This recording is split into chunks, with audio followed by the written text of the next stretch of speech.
Hi, welcome to another episode of Hot Takes. Thames Water, it seems, is about to go up in smoke. Yes, I know, water and whatever, but it's about to have its assets frozen, shall we say. It's running out of steam, one could also say. I'm going to have to stop now. Basically, it's in deep, deep trouble. I reported previously, about week 10 days ago, I seem to think, that they had to get an emergency £1 billion loan from the government.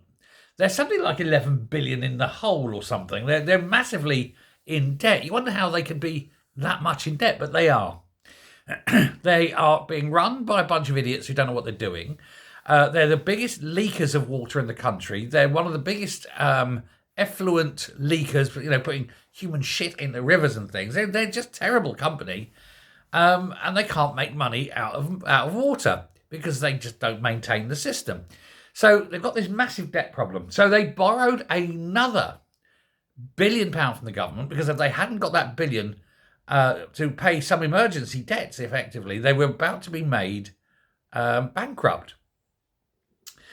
Now, the principle was, and the point of borrowing the billion was, it staved off the debtors just long enough to complete a deal with a company called KKR, who are a big sort of private equity, venture capital, investment company from the States. So again, our natural resources being sold abroad. Well, apparently, they were going to inject $4 billion into the company and take 51% ownership. They've looked at the books and now they've declined. They're not doing it. They're going, nope. They've indicated that they are not in the position to proceed, is their term. Which basically means is they've looked at the books and they've gone, it's too bad. They're not doing it. The books must be in a bad way. And so they're dumped. Now, there's nowhere else for the Thames Water to go. Nobody's going to touch them with a barge pole. Nobody's going to be lending them. The banks aren't lending to them. The banks want their money back.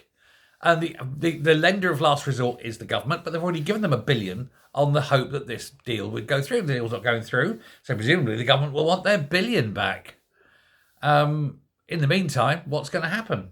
Well, the directors need to be prosecuted. Absolutely, directors need to be prosecuted and have serious jail time. It's the only way these things stop when other water companies and utility companies see that directors can actually go to jail. They'll pick their game up, won't they? So that's what has to happen. But other than that, that's for them. Other than that, what happens to the water company? It's going to be nationalised. There's simply no other way.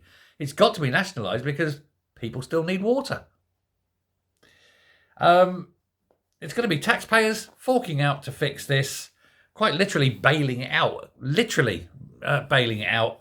But even if they did, is there enough money in the country to pay for the maintenance that's needed on all these pipes? Billions of pounds. It's just London. Who knows? But certainly I want to see these directors in jail. What about you? Let me know. Thanks a lot. Bye.